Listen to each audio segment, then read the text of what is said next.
Olá, alunos! Dando sequência, então, à nossa disciplina de Química Geral, vamos começar com o tópico Átomos, Moléculas e Íons da unidade 3. Então, a gente sabe que há muito tempo atrás o átomo era considerado uma esfera maciça indivisível, por isso o nome átomo. Átomos, sem tomos, sem pedaços, certo? Hoje nós sabemos que o átomo não é uma esfera maciça, mas sim existe uma estrutura atômica, certo? O átomo, então, consiste de entidades que podem ser neutras, positivas e negativas. Os prótons são positivos, então tem carga elétrica positiva, os elétrons têm carga elétrica negativa e os nêutrons não possuem cargas, portanto são entidades neutras. Os prótons e os nêutrons são localizados então no núcleo do átomo. Esse núcleo do átomo é uma região muito pequena que acomoda prótons e nêutrons. E essas duas partículas são a maior parte da massa do átomo. Então, essa maior parte da massa do átomo, constituída de prótons e nêutrons, se localiza no núcleo do átomo. O núcleo, então, tem 10 a menos 4 angstroms de dimensão, perto de um átomo convencional que tem entre 1 e 5 angstroms, o núcleo é realmente uma região muito pequena. Então, o que é o resto do átomo? O resto do átomo é o que a gente chama de eletrosfera, onde se encontram os elétrons. Pode haver, então, um número variável de nêutrons para o mesmo número de prótons de um átomo. Isso faz com que esse conjunto de átomos que têm o mesmo número de prótons, mas número de nêutrons diferentes, passem a ser chamados de isótopos. Iso iguais topos, número de prótons, certo? Aqui é o pezinho de prótons. Então, mesmo número de prótons, isótopos. Então, eles têm o mesmo número de prótons, mas números diferentes de nêutrons. Guarda essa informação que ela vai ser útil daqui a pouco. Os elétrons são localizados, então, fora do núcleo, naquela parte que a gente chama de eletrosfera.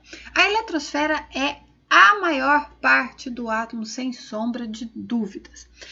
Grande parte do volume do átomo se deve, então, ao espaço que os elétrons necessitam para se locomover. Não que o tamanho do elétron ocupe todo o espaço da eletrosfera, mas todo o espaço que o elétron precisa para se locomover ao redor do núcleo é que a gente conhece como eletrosfera e é a maior parte do volume do átomo, então.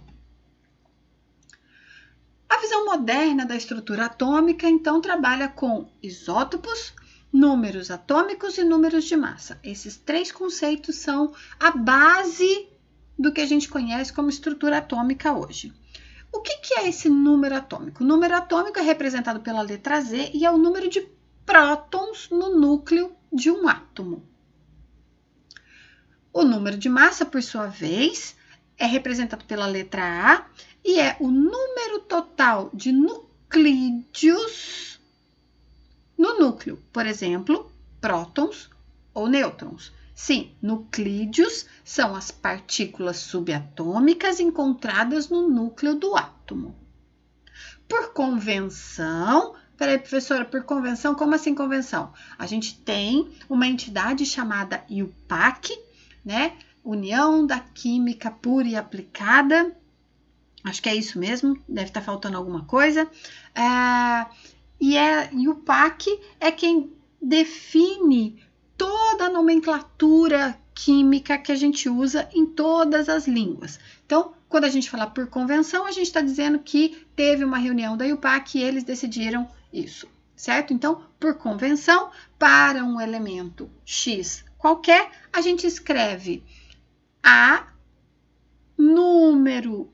o símbolo do elemento químico e o número de prótons, o número atômico, certo? Vejam que o número de massa, representado pela letra A, vai estar sempre na parte de cima. Z, que é o número atômico, vai estar sempre na parte de baixo. Z pode ser localizado em alguns outros pontos. A, não. Tudo bem? Mas sempre Z na parte de baixo. Isótopos têm, então, o mesmo Z, porém A diferente. Encontramos na tabela periódica o Z organizando toda aquela disposição dos elementos. Tudo bem?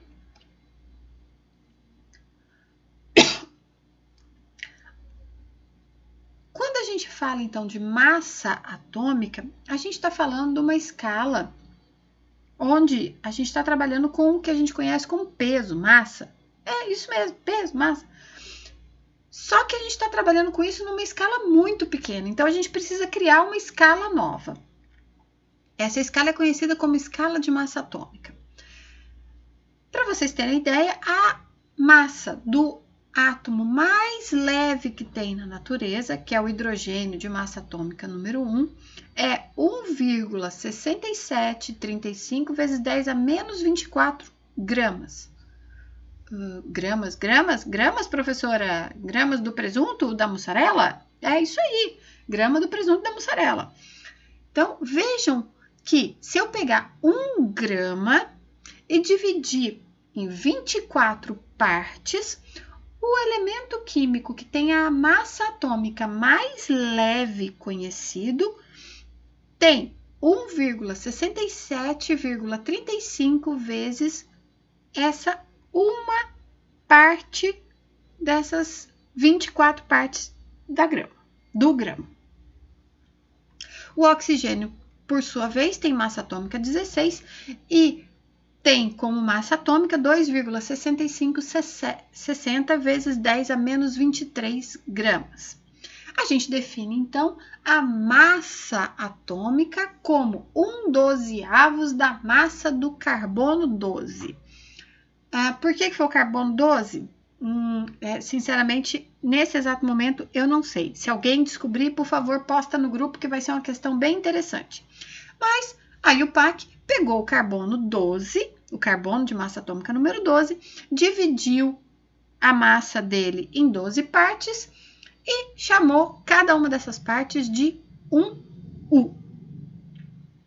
1U, então, é 1,66054 vezes 10 a menos 24 gramas. Se a gente quiser brincar ao contrário, 1 grama é igual a 6,02214 vezes 10 a 23 U. Depois desse começo, então, eu agradeço a vocês pela presença e deixo aqui a ideia de vocês verem o vídeo complementar que está lá na unidade 3, começarem a fazer o resumo e começarem a fazer a lista de exercício que está disponibilizada. Na próxima aula, a gente dá sequência nesse assunto. Muito obrigada!